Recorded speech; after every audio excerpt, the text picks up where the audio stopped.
Some thoughts on Sam Howell and a few of our other favorite youngsters, and a look ahead to what we think might happen in the NFL playoffs, starting with a fun wild card weekend. That's what we're going to talk about today on Stealing Bananas. I'm Ben Gretch. You can find my newsletter at bengretch.substack.com. With me, as always, is Shawn Siegele. Find off his great work over at RotoViz. Shawn, we talked about Howell last week. There's a few other young players that we were talking about a little before the show we wanted to hit on. We're also talking a ton about the playoffs and the playoff contests you can play. You have the Underdog, obviously drafts that are out there. The FFPC Playoff Challenge is an absolute blast. You and I have talked a lot about that. You and Colm over on RotoViz Overtime recorded an episode around what the contest is, how, some of the basics, and then some of the, certainly some of the strategies as well. So there's a lot over there. We'll probably touch on that contest a little bit later as well. But week 18 was fun. And before we get into that, and we'll probably talk about that in our other episode this week as well, before we get into the playoff, all that stuff, we want to tie a little bow on some of these teams that are done. And certainly Sam Howell's a guy we were waiting to see all year. We got a chance to see him start. And we got to talk about him a little bit. And it was fun to see him play. He showed off some of the mobility we talked about. It wasn't a perfect game. Washington decided they were going to run the ball 40 times and only let him throw 19 times, or they dropped him back more than that because he scrambled a decent amount, took a few sacks, played like a rookie in some respects, threw a bad interception in the end zone. It wasn't perfect by any means, but they won against a Dallas team that was playing most of their players. And he threw some really good balls in that limited sample, had a nice deep completion to Terry McLaurin, and then had another one that was really well thrown to Jahan Dotson that went incomplete, unfortunately. Also had a touchdown pass to McLaurin early, and then there was a McLaurin drop as well early in the game. Basically, the point I'm trying to make is he threw some good balls, didn't get a ton of help. I mean, both McLaurin and Dotson left pretty key plays on the field. But it was fun to see him play and to see, as we talked last week, even Patrick Mahomes, storied rookie season, getting that one start that went well, wasn't the greatest statistical game ever. Howell ends up throwing for 169, the one TD, the one pick. He takes 3 sacks, rushes 5 times for 35 yards and a TD. I mean, that's a nice little mobile QB type of line. Again, only threw 19 passes, completed 11 of them. Not a ton of opportunity there relative to them running 41 times total. But it was fun. It was fun to see him play. It was. And I have to admit, being nervous about this game, there aren't that many situations where you have a 5th-round rookie quarterback playing in week 18 and you feel like you've got a lot on the line from a content perspective. I mean, you and I covered Howell at length during our draft stream. We talked about him in the prospect portion of the season. He was one of the focal points of the RotoViz draft guide. Connor O'Driscoll and I, in some of our combined content, had him as a player that people wanted to really keep an eye on. And, Connor and I have been messaging back and forth all season, like, is this going to be the week? Is this going to be the week? The main takeaway that I had from this game is that Washington, in fact, tanked their season by not going to clearly their best quarterback. Now, does that mean he's going to be perfect? We're not going to make mistakes. We saw the big mistake. He throws a horrible end zone interception. And it was interesting because it sounded like Ron Rivera was just saying that ball was underthrown as opposed to a bad decision. A bad read, yeah. And, I mean, it seems like kind of both, yeah, right? It was both. But maybe. So that part is interesting. But the thing here that covers it up, and I think that still gives you an opportunity if you are on this Sam Howell bandwagon and you're interacting with maybe some fantasy managers in your dynasty leagues or what have you, who maybe are more, at this point, not even just say rational, less biased, certainly. The fact that you had those 2 key drops, because the drop by McLaurin and the drop by Dotson did dramatically influence his final line, and it influenced how well they scored. Both of those plays contributed to Washington having a bland final performance as opposed to this massive blowout victory, which if they had that, then, I mean, you're going to start to get the hype train really going. You mentioned all the positives that he had there. The part that was encouraging to me from a rushing perspective is that he was able to keep drives alive on third down.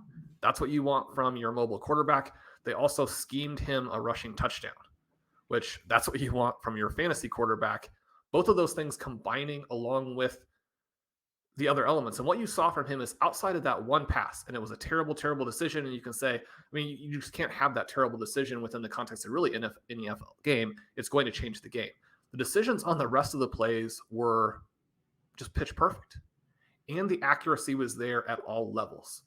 So the player that I think that he's most similar to, and again, I mean, this is going to be misleading because Jalen Hurts came out, did some good things as a rookie, continued to develop, had a solid second season, and then explodes in year 3 and hits the absolute ceiling of what he could potentially do. And most players who have that profile are not going to hit their absolute ceiling. They may not even make it as NFL quarterbacks. But Howell is similar to Hurts in terms of the strengths that he brings to the table, the kind of rushing style that he has. I mean, he's not going to be a Justin Fields creating 70-yard plays, but most of the rushing that he does is going to be very effective in the context of an NFL game. And if you have a good coaching staff, and there's a possibility, it seems like Scott Turner obviously gets scapegoated here. I mean, he was not the problem. Carson Wentz and the decision-making from the front office are the problem. But there still then is the potential for you to bring in a dynamic coordinator who is a part of the solution.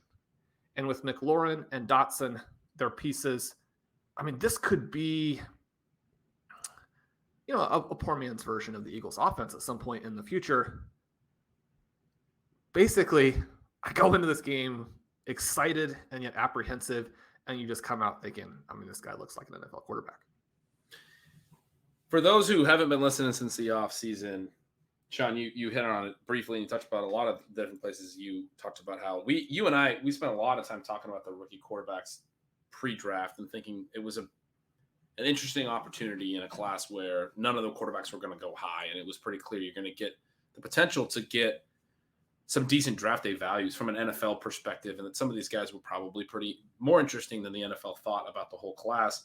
And I still remember you saying to me at one point, as we kind of talked through it through the offseason, trying to kind of parse the main 5 guys, which were Pickett, Malik Willis, Matt Corral, who obviously gets hurt in the preseason. We don't see him all year. And then Sam Howell and Desmond Ridder. And Howell's kind of lagging behind them. I remember you telling me in the offseason, really the point that the Sam Howell's the guy here. I mean, he's the one that people need to pay attention to, and really quickly selling me on it. And you made a great case on last week's second episode that anyone who's listening to all the episodes right now will remember, about the reasons in his profile that suggested that he is the guy of this class, or could be the guy. He ends up going later than all of them, and even later than Bailey Zappi, right? Like, he ends up going in the 5th round. But that's the backstory, why we've been talking about Sam Howell, and you have been on this all along. One of the things that I think, you made the Jalen Hurts comparison, that I think some people will have taken from this game. Number one, they won the game in part because they got a lot of fortunate things, which has happened with a lot of the Washington games. One of my criticisms of the Taylor Heineke period of this season was Heineke is throwing a lot of interceptable balls that are getting dropped, and Washington's getting a lot of fortunate breaks, and they're managing to win games despite their quarterback. And you can look at this game; they win 26-6, but Howell throws a TD on his first NFL pass because of a turnover early that puts him in great field position. And then right after that, Dak Prescott, or not right after that, but a little while after that, early second quarter, Dak Prescott throws a pick 6. And so you get some of what's been happening with these Washington games all along. The player that I think a lot of people are going to feel like this looked like was Taylor Heineke. I mean, he kind of played this game the way Heineke has been managing this Washington team all year. They win almost because of other reasons, because Dallas doesn't play particularly well. Maybe we should be giving Washington's defense more credit, or just saying that, look, Dak Prescott played a bad game, one or the other. It really drives home this point where you said how silly it was that they were playing the wrong quarterback all year. I think the immediate thought is, well, Howell wasn't much better than Heineke. Who cares? This was his first career start, right? And he wasn't even getting first-team reps all year. He's been behind both of these guys. He hasn't even been active on game day. He's been pretty much buried. His first NFL action, he did what Heineke brought. Heineke's a guy who has played at the NFL level in prior seasons, That's like what Heineke is. That's what he's shown what he is. The whole point we were making all year was that Howell could already give you that without wasting your time thinking, well, Wentz and Heineke are NFL players for sure. They're going to give us a baseline of production that gives us the best chance to win now. Our whole argument all along, more or less, was Howell can give you that same chance to win now with the potential throughout a season and with some actual NFL reps to develop into something more. And I think that's the point I want to drive home about this game. We only got to see this one game. And for all we know, Washington's going to go draft a high quarterback or acquire another veteran next year. And we're not going to see Howell again. I'm taking this as a huge win because he played to the level of Taylor Heineke and managed the game the way they needed him to and scrambled and all of that stuff in his first start. It completely validates our point. If he would have started since week 3 or week 4, he could have played to that level and then potentially grown to something more that we know Heineke's not going to grow to at this point because we've seen enough reps from him.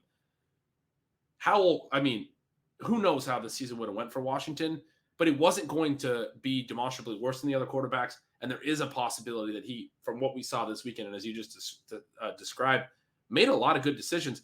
Very, I think, solid possibility he could have developed within 2, 3, 4, 5, 6, 7 starts into a better quarterback than what they got from that position all year. Sean, there's another rookie quarterback that you want to talk about, and this was the guy that I was kind of thinking was the guy in this class, and I was really into. And part of the reason maybe I didn't jump on the Howell bandwagon as quick as you did, and then I remember you just saying, like, Howell's the dude. But I was really into Desmond Ridder. And in a lot of my, as much as we talked about the whole quarterback class, in a lot of my dynasty leagues, I got both Howell and Ridder. I don't think I drafted Corral anywhere. I think I might have one share of Malik Willis, and I didn't get Pickett anywhere. He ended up being the most expensive. I think I have like 3 or plus of Howell and Ridder across some super flex leagues and stashed in some places. Ridder has started for a little while. And before the show, I don't even really know what your thoughts are on this, but you mentioned kind of wanting to talk about him a little. He's looked pretty good. I mean, they haven't necessarily thrown a ton more, but he's certainly been able to get the ball into their best receivers' hands in a way that maybe Mariota didn't do as good of a job of. We've seen Drake London really take a step forward with Ridder. Another big game for Drake London here in Week 18. What were your thoughts on Ridder down the stretch as well that you wanted to mention?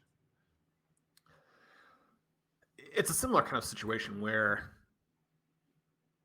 you're trying to figure out what the team was thinking. And you and I kind of discussed it before the show. It's never something where we want to argue for people's lives being impacted negatively. But Arthur Smith should probably not be the guy going forward here.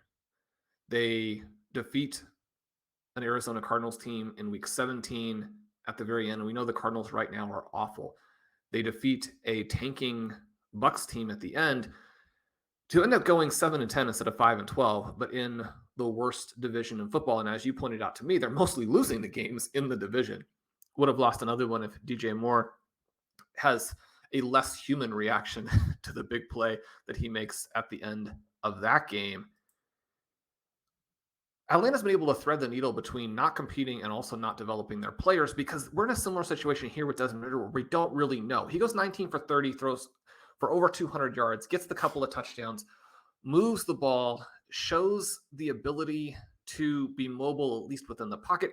And the thing that you really like to see is that he has unlocked Drake London in this last month to where London now, I mean, we're in a similar situation with him that we were with Kyle Pitts a year ago, where these guys look like they're ready to take a massive step in year 2. Drake London, over 100 yards in this game. Now, some of that comes in the second half when the Bucs are not trying particularly hard. You have the 40-yard reception. You have him averaging 20 yards per catch. This combination, if you take his last 5 games, 9.6 targets per game, 6.2 receptions, 85.6 yards per game over his final 5 when he really kind of took off there towards the end. A huge target share. The thing that we've been looking for is this concentration of targets to Pitts and to London, but at an overall volume that impacts the game. Not because you're taking shots to them after you've run the ball and run the ball and run the ball. One of the other big narratives in this game and for the season now with the Falcons is that they have this young core. Tyler Algier, another one of our favorite sort of sleeper types of players. I think he ended up as one of the exposure players that I had in Underdog. Unfortunately, a lot of that production comes late, but he goes for 1,000 yards as a late round pick in his rookie season. I mean, this is a team that until he got hurt, forced us to watch handoffs to Caleb Huntley. Now, again, that's not to criticize him, because one of the things that you saw from Huntley is this sort of ferocious running style, this competitiveness that you can understand why that appeals to a head coach and why it appeals to a team. But you're talking about Algier now going for over 1,000 yards. I was joking with you. The only person who gained more yards on fewer attempts this season was Justin Fields. And that's kind of one of those fun stats where you can pick that out and, manipulate exactly how it's working to make it sound really cool. But Tyler Algier, almost 5 yards per carry this season. One of the things that Arthur Smith is going to point out, well, that's also true for Cordero Patterson. It's also true for Caleb Huntley. My rushing attack is very dynamic and was successful even in the context of a lost season. But the problem is that pushes them back in this very unfortunate direction as we look forward.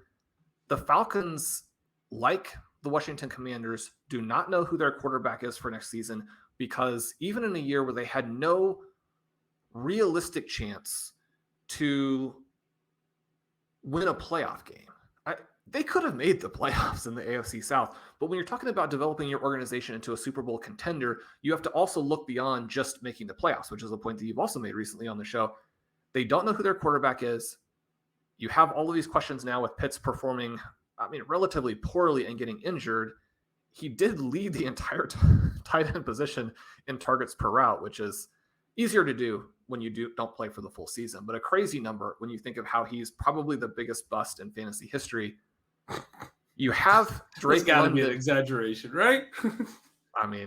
It feels like it. It feels like it. I think he's got to be right there.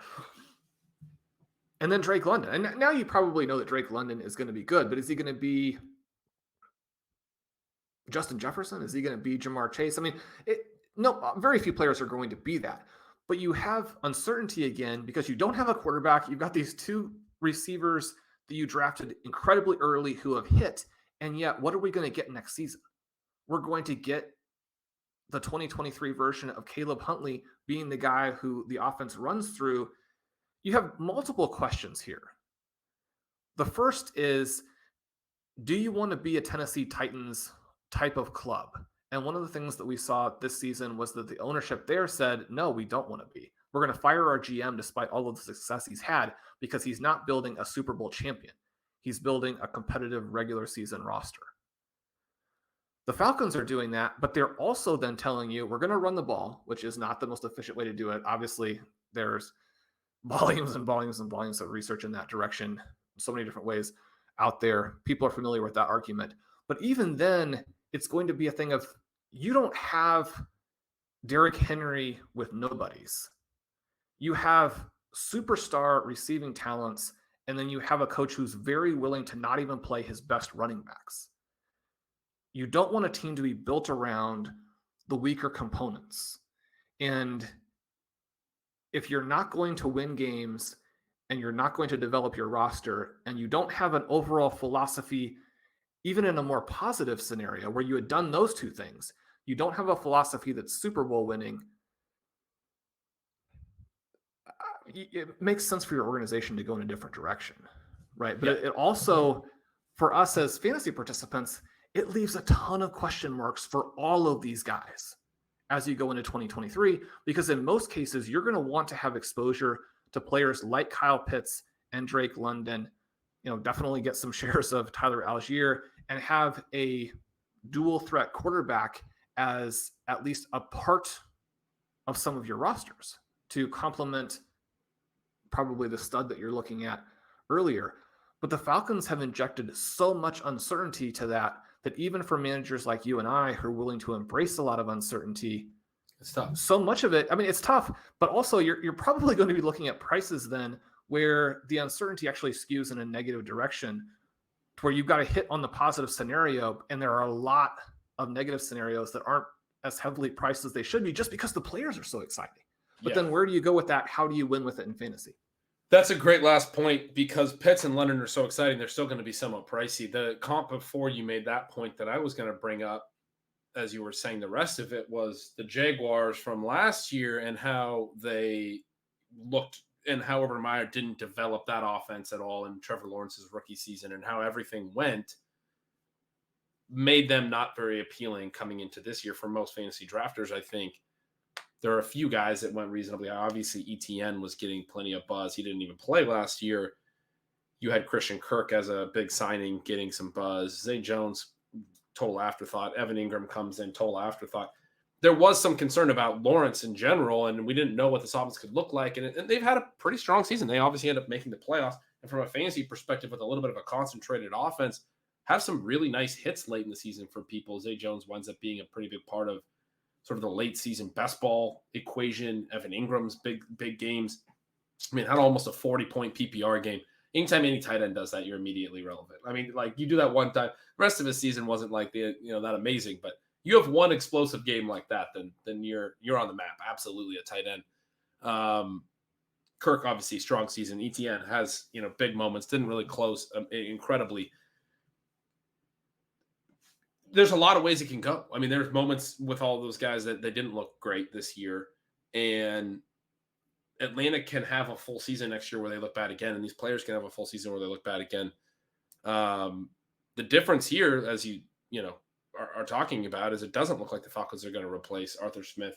Part of the reason we got into this conversation towards the beginning of our call before we came on recording was kind of talking through. We're recording here Wednesday morning. There hadn't really been a lot of head coach firings this week and this season, and there typically are. There's a few in season this year, but Black Monday and into Tuesday, we usually get a few more head coach firings.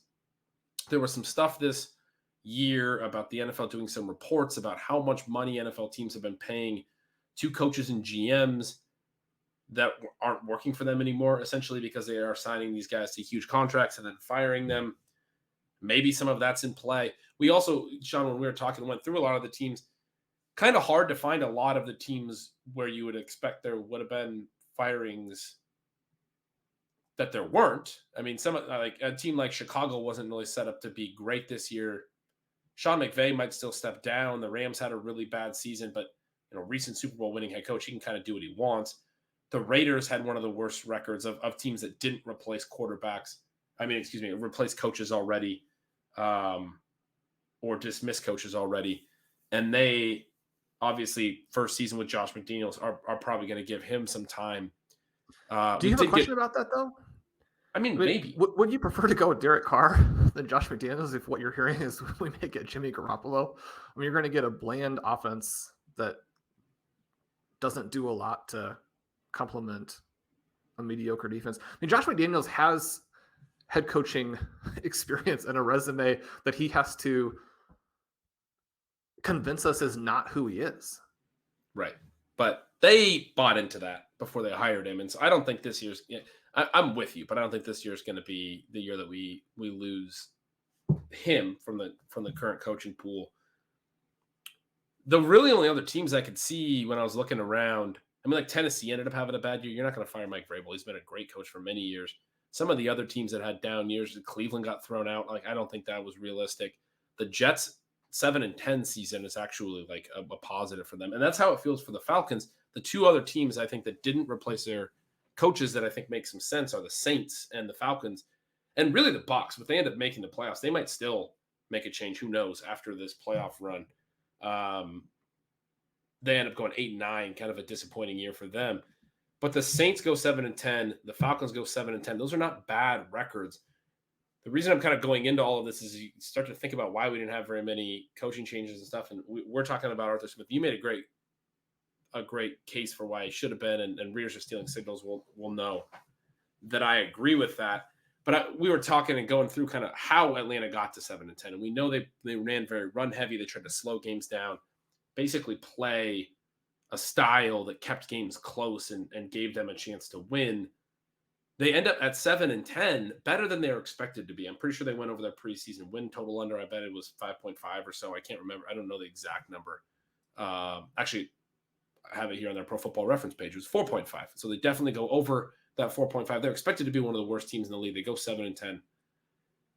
But they go 7-10 in a way that 7-10 was their ceiling. And like we were talking about, or you were just talking about, there's no real path, even if they were to sneak into the playoffs, to them competing for a Super Bowl. Of those 7 wins, 5 were by 4 points or fewer. In all of those, they took the lead for good within the final 2.5 minutes of the game. If I'm not mistaken, I was clicking through them a little bit ago. One of their 7 wins, one of their other 2 was this Tampa Bay game in week 18 that you referenced. Tampa Bay is winning 17-10 at halftime here, and they pull everybody. They take out Tom Brady. They basically give up. Atlanta wins the second half 20-0, goes on to win by 13. That's one of only 2 Atlanta wins by double digits this year. They basically only had one good win all year, is the point that I'm getting at. That was like a convincing win. That was against the 49ers in week 6. And I don't even know how convincing it was, Sean, as we were talking about it. They got a pick 6 early, and Jimmy Garoppolo played a terrible game. You pointed out to me, and then I was also commenting. I recall that was after San Francisco went to Carolina the week before. This was a team that had traveled all the way to the East Coast the week prior and then back to the East Coast for the Atlanta game. And I remember that line for that game feeling like a trap line in favor of the Niners. And it was a lot closer than you would have expected it to be at that point. The Niners did beat Carolina pretty convincingly and look like a pretty good team at this point. And then they travel to Atlanta and they play a pretty poor game. One of those things that, things happen throughout NFL seasons, but that's like the only game in Atlanta's whole season that they looked better than the other team, somewhat convincingly. It's maybe the way to put it. But they played a style that kept them in games. And it's basically like hey, saved our job style. And yet this was a season for them where they weren't going to be competitive. And so just being a little bit better than they were expected to be should not get you to keep your job in the NFL. I'm sorry. Like, I'm with you. I don't want to be rooting for people to be fired necessarily, but Arthur Smith's job this year was to develop his young talent, and he didn't do it. And you laid that out really well. Instead, he played a style that allowed him to be in games late, get a few of these close one-score wins that we talk about every year can go both ways, win them all late, go 7-10, and that is probably going to be retained, and you're going to burn another year of Kyle Pitts' rookie contract and another year of Drake London's rookie contract. Pitt's 3rd of 4, and he will have a 5th-year option. London's 2nd of 4. Both of these guys are top 10 picks for you in the last 2 years. You're going to burn them with a coach who's shown he can't develop a passing game, frankly. Yes, he develops incredible running schemes, but he's not going to develop these players into what they could potentially be in the immediate term. They may still overcome that long term, but it's a frustrating, I think, outcome certainly a lot of my comments are coming from a fantasy player's perspective, but it's a frustrating outcome from fantasy players' perspectives. It's a frustrating outcome, I think, if you're a Falcons fan, because the team is investing from an organizational standpoint in passing weapons, which is how you win in this league. And even if they add, a high-level quarterback to this, maybe they're able to draft one somehow. They're going to be a little bit later in the draft because they have this nearly 500 season. Maybe they're able to bring in a veteran, one that is a little bit more, has a little bit more of a passing background. Regardless, it's a lot of this is Arthur Smith's scheme and how he wants to play things and how he designs an offense. And I don't think you can have a season like this where you exceed expectations by a few games when we know there's a lot of variance in these late game situations where 5 of your games of your wins are decided by 4 points or less, but you didn't develop the core parts of your offense that you need to be developing. That's what the goal is for a team like Atlanta in a season like this, and that makes it a failure of a season. One of the other kind of bizarre notes, and maybe we can spin it as a positive, that once they did decide to make the move, they at least wanted to give him the chance to show what he can do. Desmond Ridder averages almost 6 more attempts per game than Marcus Mariota. So the question that you have is, if you felt more comfortable with him passing as opposed to approaching it more from a give up perspective, or just, let's see what happens. Why didn't you throw a little bit more with Marcus Mariota? Because despite all of those additional attempts, Ritter barely outdoes him from a passing yards perspective. He can't match him in passing touchdowns. The passing fantasy points over expectation for Ritter are really poor. And I bring that up in part to say, again, some weird decisions, but also that Ritter did struggle to the point where, you don't know still. And even though there were positives, they're going to be able to look at certain things within the context of what he did and say, yeah, that's not enough for us to go that direction. And yet, because there were these glimpses, we all want to see more Desmond Ritter now. And yet, that may never come to fruition in the same way that we may never see more of Sam Howell. My guess would be, based on the profile of Ritter in college, which was solid but not spectacular, that he probably fits better as an elite backup at the NFL level. But again, because he can do some of these things that are valuable to contemporary offenses, maybe that's not true. And it just would be better to know. It's great for him that he had Drake London out there. London, as we mentioned too, despite all the volume in the last month, there were plays that he left on the field.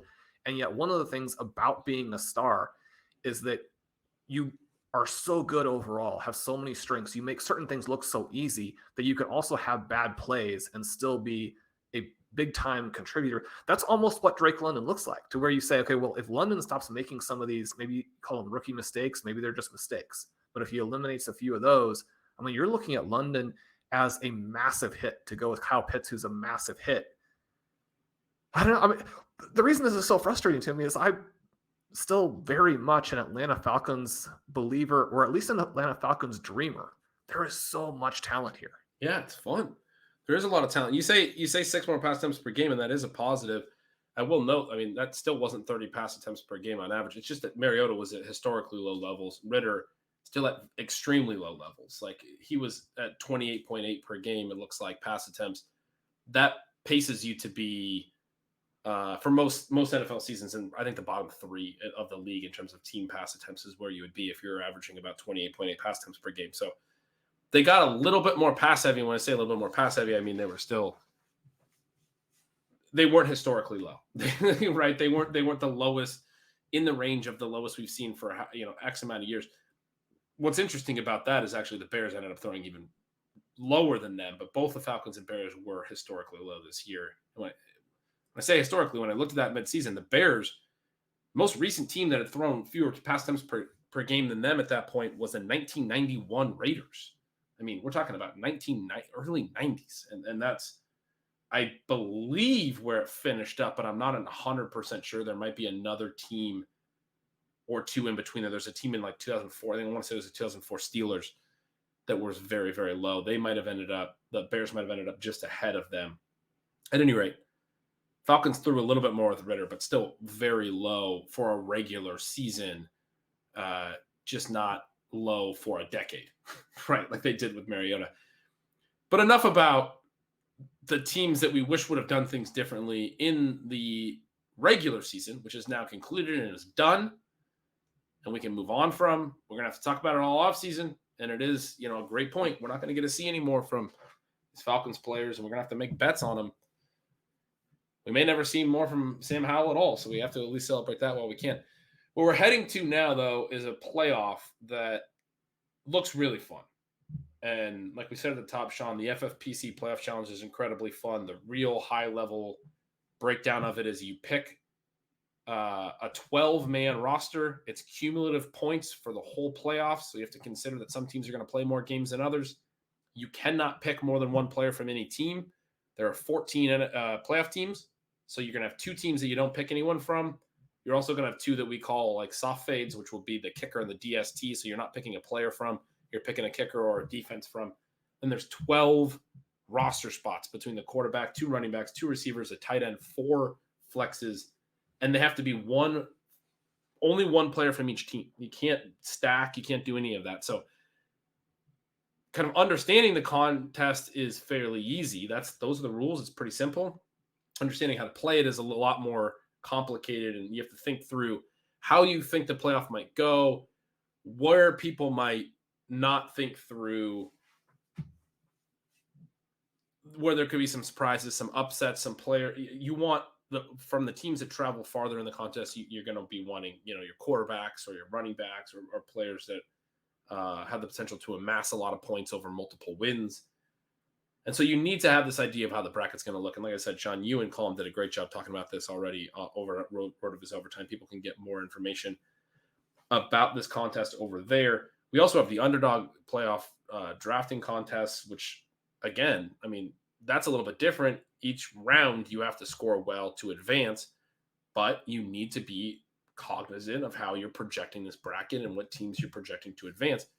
We thought it'd be fun to just kind of talk about the playoffs and who we think might make a run, who might advance. And this year it's really interesting. I feel like we have a more competitive field than we've had a lot of years. A couple years ago, I remember the Bears and Washington both snuck in together the same season. Washington was going to start Taylor Heineke, and the Bears, as pre-Justin Fields, did not look competitive. There's always a couple years where there's a couple teams most years where it's like these guys are not going to probably compete. You can make that case, I think, especially with the Dolphins and the Ravens, if their starting quarterbacks aren't able to play. You can make that case a little bit with the Giants, although they match up with the Vikings, and that game actually has a really close Vegas line. The Vikings been widely talked about as having a better record. I mean, everyone wants to use this word fraud. Having a better record than maybe they deserve. They wound up with a negative point differential and a massively positive win-loss record. But there are people who are liking this Giants upset in the first round. The Seahawks sneak in. Maybe they're not the most exciting team in the world. Those are the 6 and 7 seeds in both conference, and maybe they're not as exciting. Maybe I'm overstating that, but they're fun fantasy players on all those teams. And when you're playing these playoff contests, I mean, you have Tyreek Hill and Jalen Waddle, you have Mark Andrews with the Ravens, you have Saquon with the Giants, and you have obviously guys like DK Metcalf, Kenneth Walker with the Seahawks. There's sometimes teams that there's not even really fun fantasy players on these teams that sneak into the playoffs. This year, I think we have a field that brings, even with those teams that don't look like they have a great shot to travel deep into the contest, brings us some interesting fantasy names. One of the things I've struggled with, Sean, looking at this and thinking about these playoff contests is what's a contrarian way to play this? Because it does feel like for those teams that are the last ones in, they don't really feel like they have a great shot. For me, it feels like it's really concentrated in both conferences who has a shot. I think in past years, it's felt like it's going to be the Chiefs or the Bills in the AFC. The AFC's been a little bit more concentrated at times, but the NFC's felt more open. We could make a case for a lot of teams. This year, it feels like, look, you got the Chiefs, you got the Bills, you got maybe the Bengals as well in that top three. And I don't really see any other path forward. I mean, the Chargers are a team you want to believe in a little bit, but are they really going to go to Jacksonville and win and then go to Kansas City and win and then maybe go to Buffalo and win or go to Cincinnati and win? That's a real tough road. Don't expect to see that from them the way that they've played most of the season and down the stretch here. I do think they can win in Jacksonville, but heading to Kansas City, that second game is going to be real tough. Assuming the Bills and Bengals win, obviously that would send them to Kansas City. On the NFC side, mentioned the Vikings being a higher seed, but not being one that teams or people or observers really believe has a legitimate shot of making a run all the way to the Super Bowl. I mean, they are maybe one that we could be playing as an underrated team to make that run. Would it really be that surprising if the Vikings make a run? I don't know. But on that side, it feels like it's the Eagles and it's the Niners. And then a lot of people really like the Cowboys as well, but they'll be on the road as well in Wild Card Weekend and then probably have to travel to Philly. Maybe they're the third team. The Bucs don't look like they're necessarily ready for a long playoff run. Is it as concentrated as it feels in terms of who can actually win? I mean, it felt concentrated last year. The Bengals kind of came out of nowhere. We get a Bengals-Rams Super Bowl last year. Certainly the NFL playoffs can surprise us. But right now it feels like there's maybe like 5 contenders to win this thing. I think it feels more concentrated because of the breakdown in the two conferences, where on the AFC side now, you really have the Bengals with Joe Burrow becoming a franchise, certainly foundation piece, but really a superstar, and having those pieces with him and what they did last season and how they fought through a difficult schedule this year, how they're emerging down the stretch, even as they had Chase absent for that one stretch. They're looking at the three best teams in football being on the same side. And you simultaneously have in the AFC just kind of this sad development where Tua's been ruled out. Lamar Jackson, it sounds like, probably won't play. If he does play, he's almost certainly going to be just the famous shadow of his true self in terms of what he can do as a quarterback on an NFL field. And that's split between having these potentially dynamic teams with the Ravens and the Dolphins and have them not be that, but then also have these three teams where any of those three teams, Ben, we could be looking at 10 years from now and saying that they won 5 or 6 Super Bowls. Now, they probably won't, obviously. They're going to be competing with each other. And then the last couple of Super Bowls have been won by the NFC, even though the AFC seemed like the stronger team in those instances as well. But you could be looking back 10 years from now saying this team was a dynasty that maybe even potentially rivals what the Patriots did. And yet to get to that point, they're going to have to do it through 2 other teams that have a similar narrative in their own minds, a similar goal for what the next decade holds. That part is really exciting for NFL fans because we do have just such fantastic playoffs to look forward to, not just this year, but in the future. On the NFC side, it's more a matter of the NFC is not good. And I think that the fact that the Eagles and the 49ers are such heavy favorites underlines that, because on the Eagles side, you have the injury to Jalen Hurts, and I think that's not insignificant in terms of them losing him for a little stretch at the end, and then the questions of, is he going to be at 100% or not? That does make a difference. The 49ers, that they could be such a dynamic team that with Mr. Irrelevant. Now, this is another magical story that 2022 has had so many of these cool stories to balance out the disappointingness of the overall scoring environment. But you have Mr. Irrelevant, you have Brock Purdy coming out and looking like a potential, stranger than fiction type of finish to this season, where he looks like the best of the recent 49ers quarterbacks, but you're still talking about someone who has played very little football and is going to be relying on his teammates trying to carry a 49ers team to the Super Bowl. The fact that many people consider them to be more or less the NFC favorite, even though they have to play an extra game and they have that quarterback situation, it does tell you a lot about the other teams. You mentioned last year the Rams were a team that had been a little bit disappointing, but then hit their stride at the end. And we know that the Rams were loaded with so much talent. And you have Matthew Stafford. You look at last year's 49ers team, which could easily have made it to that point. You've got these teams that could come out of the back half of the NFC and still not only be potential Super Bowl candidates, but a team that could win the Super Bowl, as the Rams did. I don't think that we're feeling that for the reasons that you mentioned. The fact that the Vikings are really still a very solid bet to defeat the Giants tells you where we are with some of these other teams. The thing that, as a fan, you get wound up every week because you're invested in it. You love it. You're having fun with it. I felt like the officials bailed out the Seahawks on multiple occasions in that game. The Rams should have defeated them. That's not good for them as they go into the playoffs, but it also kind of robs us of the Lions in the playoffs, which would have been a much more fun 2-7 matchup. Way more fun. So that part is too bad. And the Lions players would have been more fun in these fantasy contests as well. DK Metcalf on a little bit of a cold streak. Tyler Lockett, not particularly healthy. Kenneth Walker now going to face this 49ers run defense where Kenneth Walker can make some plays.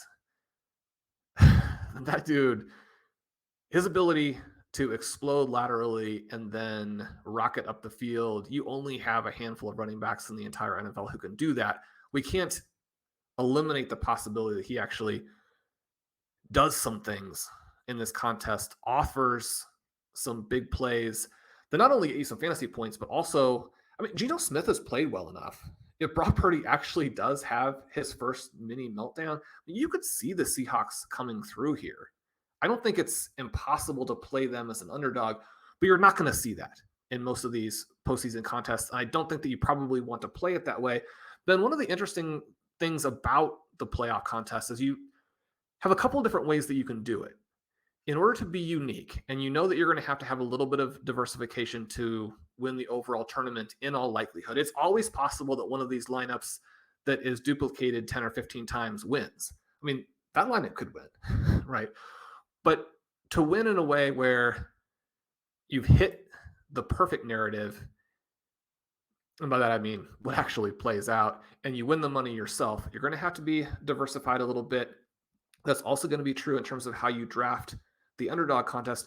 So do you want to play and become unique by betting on team level upsets and maybe lesser scenarios from a team perspective, or do you want to play it through the power teams but bet on lesser players without the workload, players where you know you're going to need to hit on a 60-yard touchdown at the right moment and have some of their teammates be limited in a way that they're often not? You say often not, but you look at someone like Stephon Diggs, who had a fantastic season this year, and yet there have been plenty of games over the last 3 seasons, just to look at a little bit bigger sample, where his teammates outscored him. And so you play them in the right moment in a playoff contest and you win.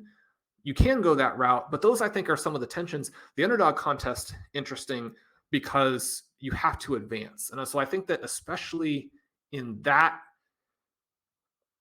setup with those rules, I think that you want to play through some of these other teams, have the better first round advance, and then say, look, based on what's already happened, my team is now set up well for the future.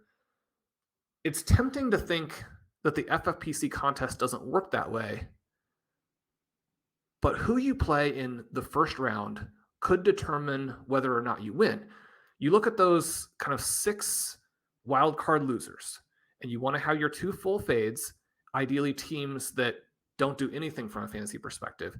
You want to have your kicker and your defense. And again, I mean, this is going to be pretty random in terms of thinking what could happen, but you do want that to be a kicker who maybe hits 4 field goals. You want it to be a defense that maybe gets a scoop and score, gets a pick 6, but in a losing effort. But the key thing that's maybe more interesting to think about is that you want to have the 2 highest scoring players from teams that don't advance on your roster. So those last 2 picks, the actual player picks, that can be the way that you win the entire tournament. Yeah, I mean, you know immediately with the 6 losers that you're going to have at least 2 non-kicker or defenses in your lineup locked in. And if those 2 players don't do well the first weekend, you probably, I mean, we were talking about this a little before the show, Shawn, and as you pointed to me, like you're probably already covered in a lot of scenarios with your other, I mean, depends on how contrarian the rest of your build is and who you have, but there's going to be a lot of overlap and a lot of similarity with a lot of these teams. If it winds up being a particularly predictable Super Bowl matchup, let's say the Chiefs and Eagles play in the Super Bowl, and the Eagles beat the Niners in the conference championship and the Chiefs beat the Bills in the conference championship. There's going to be a lot of lineups out there that have the various combinations that make that work. It's probably a Jalen Hurts and a Travis Kelce and, Christian McCaffrey from the Niners. There's going to be, it's not a lock that those are the top players, but when those teams are playing multiple games, you can guess probably that, Jalen Hurts is going to be the highest scoring quarterback. And maybe he's not a higher scoring quarterback than Mahomes, but Kelce's probably going to be the highest scoring tight end. And so then the way that this contest works, he probably wanted Kelce in there with Hurts as opposed to maybe say Mahomes and Goddard or what have you. But if it does wind up being that type of a year where it's a reasonably chalky bracket and over the multiple games, typically in the playoffs, the ways that teams are winning to play multiple games are by their best players playing well. I mean, it's not frequently that a playoff team plays 3 games and does so with some ancillary piece exploding all 3 games. I mean, it has happened. We've seen the year Raheem Mostert was really integral in the Niners making their run. Really, that was one massive conference championship game, like a 200-yard, 4-touchdown game. But he winds up putting up all these points as this ancillary piece to their roster. But for most teams, and in most cases, if the Chiefs are winning and beating good teams, it's because Travis Kelce's scoring. It's because the key players for whatever the team is are doing well. if that's sort of the way that things play out towards the end, then you are going to be winding up looking back towards wildcard weekend and saying, who are those two players that are in my lineup that weren't my kicker or my D? And you got to get that part of it right too. But that their teams were eliminated right away. And they were eliminated in the first game because you are going to have a minimum of two players in the main core of your lineup that only get that one game. And if those players are the right ones, they score the most out of all the 6 teams that are eliminated, say everything goes exactly the way buys say that it will, which means a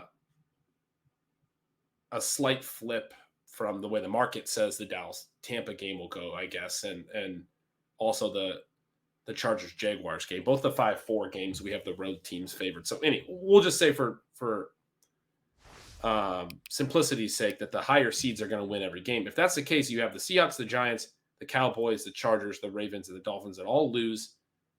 You want 2 of those teams to be the teams that you didn't pick for your FFPC roster. You want 2 of them to be your kicker and your defense, presumably the highest scoring kickers and defenses of those 6 teams. And then you need to find also among this the 2 players, if it's Mark Andrews, if it's Saquon Barkley, if it's Tyreek Hill, if it's, from the Cowboys, maybe a CeeDee Lamb, or from the Chargers, Austin Eckler, or what have you. The 2 that score the most points out of that 6-team group, if you can get those locked in right away on wildcard weekend, like you said, Sean, immediately will put you in a pretty good spot right away towards the top of the leaderboard probably. And you'll be the one covering up other people, right? With the rosters that, if everything else plays out the way that you have it, certainly, say you have that Hurts and Kelsey scenario and you're playing the Eagles and the Chiefs in the championship, then you're trying to get out ahead early is what I'm saying, and hold off, as opposed to trying to make a late run and catch up to the people that are ahead of you, which is a lot harder to do in this contest. It is. Ben, do you have an upset pick for us, or do you have a team that you think the contest will revolve around? One of the interesting teams, for example, the Jaguars, there are a lot of different players who could be played there. Another couple of interesting teams, if you're not playing the Eagles to win, if you have 49ers coming through, then A.J. Brown versus Devontae Smith versus Dallas Goedert becomes very interesting. Obviously, on the Bengals side, this Chase Higgins question, with the possibility of going a little bit contrarian with Joe Mixon, who obviously can have a multi-touchdown game at any point. Those are some of the teams that you'll see a lot of the diversification come from, and yet are still sort of the frontline teams, as opposed to, how are we going to mix around our fades versus our kickers and defenses? Yeah, and one of the things when you pick these upsets in the early rounds, it can be really instructive in terms of how you want to play. I think if you do want to pick an upset in the early round, one of the big advantages you can have is then to either full fade or soft fade the team that everyone's predicting to win. So if you pick the Seahawks to beat the Niners, maybe you're picking that game to go in a way where none of the Niners really score a lot of points. Point I'm getting at is there will be 6 losers week 1, or the wild card weekend. We know that's a constraint of this contest, and there won't be a lot of people that would pick against the Niners, but it's very possible that in a loss, some player from a different losing team outscores all of the Niners players in a loss for the Niners. But yeah, as far as the question of what upset to pick, I'm not really picking that Seahawks-Niners game. The 5-4 games, I don't even know if we can consider them upsets. Like I said, Vegas actually has Dallas favored in Tampa by a couple of points, and it has Los Angeles favored in Jacksonville, the Chargers, over the Jaguars by a couple of points. So I don't even know, those feel like toss-ups and fairly so. The Ravens, maybe, but, pretty dependent on if Lamar Jackson can go. It doesn't sound great right now. And if he doesn't go, even if he does go, man, I think the Bengals are a really good team. I don't like the Ravens there. And so I think the one that everyone's going to fall back to, and then again, the Dolphins, we do kind of have word that Tua is going to be, it's probably going to be Skylar Thompson there. That's tough. Hard to imagine them going to Buffalo, Skylar Thompson, and beating the Bills. The one that everyone's going to gravitate towards, I think, is the Giants in Minnesota, and they just played there a couple of weeks ago and played them very competitively. So you can understand why people would gravitate there. It's very similar to last year where there was the Niners in Dallas was the 6-3 game, was the one upset that people liked, and it ended up happening. It ended up being sort of the one upset that occurred. But I don't know, man. I mean, I think I'm leaning more on the Vikings being able to win that game, I guess. I don't think the Giants are a particularly strong team. The Vikings aren't either necessarily, but we probably overstate how bad they are, if you will. And there's probably something to them being able to handle these late game situations effectively and then having won a lot of the games in these late game situations. That'll be a good one. It could go either way. Also, one with a fairly close line that's hard to call an upset. It's interesting because there's 3 games that have spreads that are basically 3 points or closer. The 2, 4, 5 games in the Vikings Giants, and then there's 3 games that have huge spreads that are more than a touchdown. The Bengals are favored by 8 right now as we record this. The Niners are favored by 9.5. The Bills are favored by 13. I mean, those would be upsets if those teams lost, and it's hard to pick those.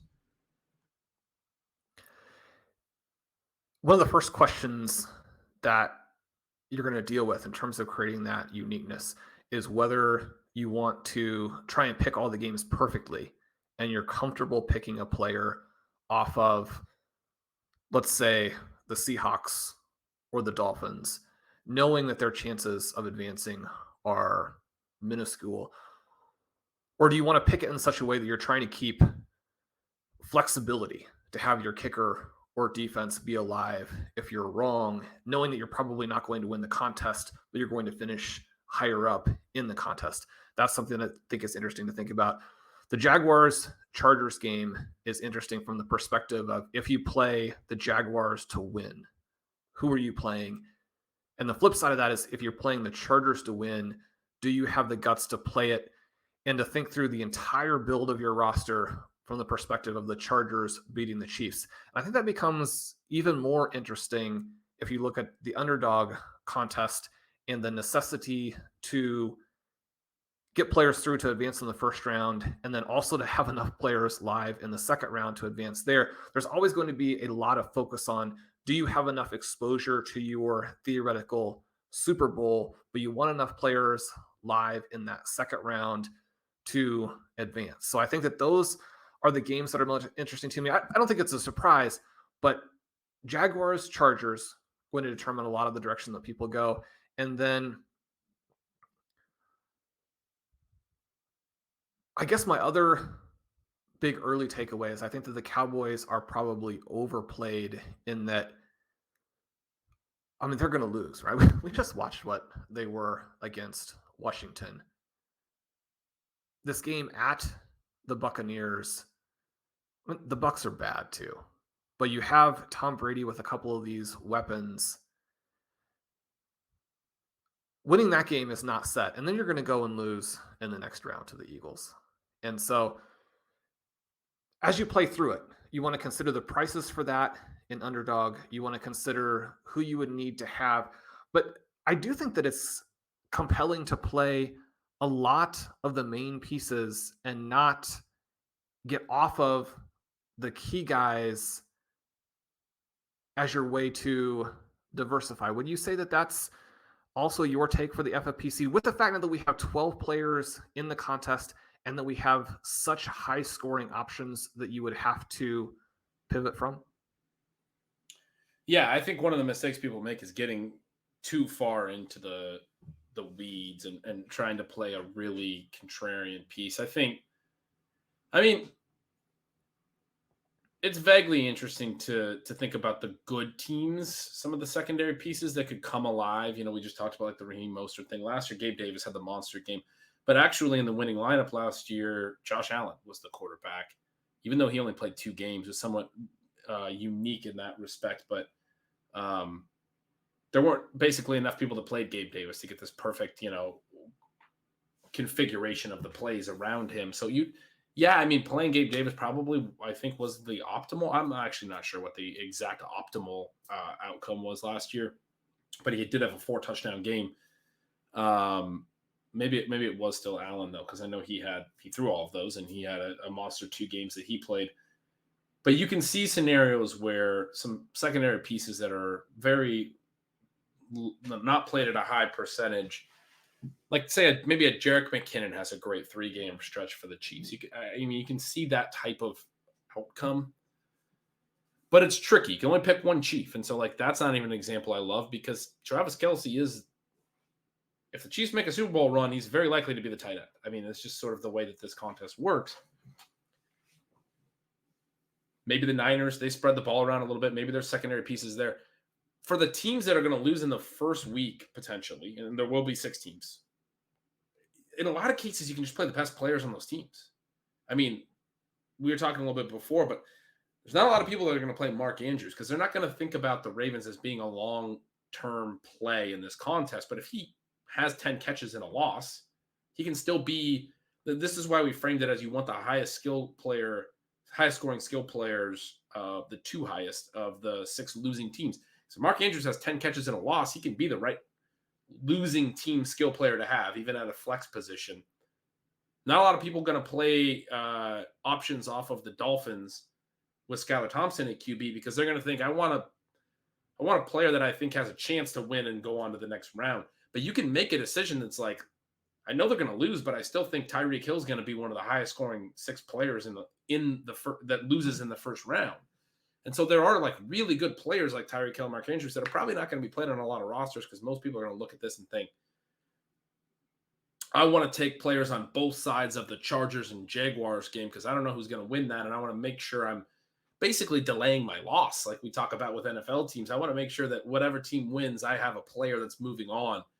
But in terms of trying to actually win this contest and think about it from a game theory perspective, as you set your lineup, it's probably not the smartest way to do it because a lot of people are going to do it that way. They're going to want to make sure that they're going to want to fade the teams they think are going to lose for sure, as opposed to think about how they can configure their roster the best. So on those teams that are the real long shots, some of the best plays are not going to be played very high. The Seahawks, DK Metcalf, Kenneth Walker, those guys are not going to be played at all against a really good 49ers defense. For the Dolphins, I didn't even mention Jalen Waddle. I just started with Tyreek Hill, but you can easily go to Jalen Waddle. He's going to be in a very limited number of lineups. The Giants, Saquon Barkley, I think probably gets played a decent amount, but they're good receivers that have done well over the last couple of weeks. Those guys are not going to be played a lot. And then, what that would mean is you're going to be fading the play. You're picking the game in the 4-5. If you play Tyreek Hill or Mark Andrews, you have to fade one of the Jaguars and the Chargers and one of the Cowboys and the Bucks. One of the things you can't do if you're setting these lineups is you can't fade both sides of any of the first round games because you don't want to lock yourself in. And that includes not playing. When I say fade, I mean not playing any player from that team, which is 2 teams, or playing a kicker and a defense, which we call kind of a soft fade. But if you play the kicker and the defense from the same game, say you play the Cowboys defense and the Bucks kicker, you're guaranteeing one of those guys moves on. In almost all scenarios, the optimal kicker and defense come from one and done teams. And the teams that advance and play multiple games, you want the players that are scoring points. Again, those teams are winning. They're scoring points. They're going to have fantasy numbers as they win and advance. So the one first, definite rule, pick a skill position player from each matchup in the first round. If you do what I said, though, and play Tyreek Hill, Mark Andrews as your 2 skill guys from your losers in the first round, you kind of have to decide on the Chargers and Jaguars and on the Cowboys Bucks who you're advancing and pick a skill guy for those and have them ready to advance. And then be willing to fade the loser on the other side. And whether it's a kicker or a defense or completely omit those teams. Like, don't play anyone from the Bucks. They're going to get shelled. That's a tough stance to take right away to start the tournament. But that's the kind of thing that when that outcome happens, if it happens, you can put yourself in a really good position by being one of the few people who's, had the brass to do that. And along those lines, one of our favorite contrarian picks, Isaiah Hodgins, a guy who a little bit of a underrated prospect, hangs around with the Bills for a bit, comes over to the New York Giants. He and Richie James have scored at the same level as Saquon Barkley across weeks 14 through 17. Obviously, all those guys were out for week 18 as they got ready for the playoffs. Daniel Jones emerging as we go down the stretch here. Again, we're not saying that the projections are going to have either of those guys in the same universe as Barkley, but they are key pieces of that team. If Barkley gets shut down and the Giants are chasing, you have a one-game situation where either player could be interesting in a loss. Something to think about. You can throw that into a few lineups, play with it, take it back out, blame it on us later. But some names that we do have fun with. And then I went through a huge amount of this on an article on the RotoViz website. Had a lot of fun. It breaks down some of the specific combinations you need, scenarios you need. Also talk a little bit in terms of the combination of the FFPC and the Underdog contest, how I'm playing them differently and kind of covering the different scenarios in perhaps a unique way, perhaps the way that lots of other people are doing. But how I like to play those two contests off of each other. If you are playing both, that might be interesting to you.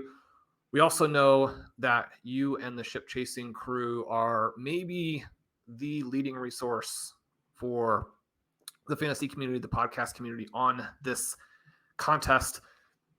Whether or not that's true, you guys do a bunch of fun content, and obviously people want to have fun. So make sure. Yeah, we got a $2 million winner that comes on all the shows. So you got to come listen to Pat Gerain, obviously. But no, on your article, Shawn, I should have mentioned that as well. But I was just talking about the various players that are in play for the various types of teams. You went through every single team that's in the playoffs and wrote in depth about the plays that are available or in play for each team. You have to check that article out if you're setting a lineup for this contest. It's an incredible resource. Well, thank you. I appreciate that. And if nothing else, it's fun, right? We're having a good time with this. You and I will put together a few teams. The playoffs have started. Fantasy football has not ended. And man, I grew up in Kansas City. The listeners probably know that. I've been to Arrowhead Stadium on a number of occasions. Possibly the best venue in sports. Maybe Allen Fieldhouse is better. Again, that's just coming from someone who grew up close to those places, and they are great. But as a homer, I'm going to pick the Kansas City Chiefs as my Super Bowl champions this year. I've mostly been playing the fantasy contest through other teams. So my theory is that either the Chiefs win and I'm happy, or my playoff scenarios hit and I have a little bit of a consolation. Do you feel comfortable giving me your Super Bowl champion here as we close the show?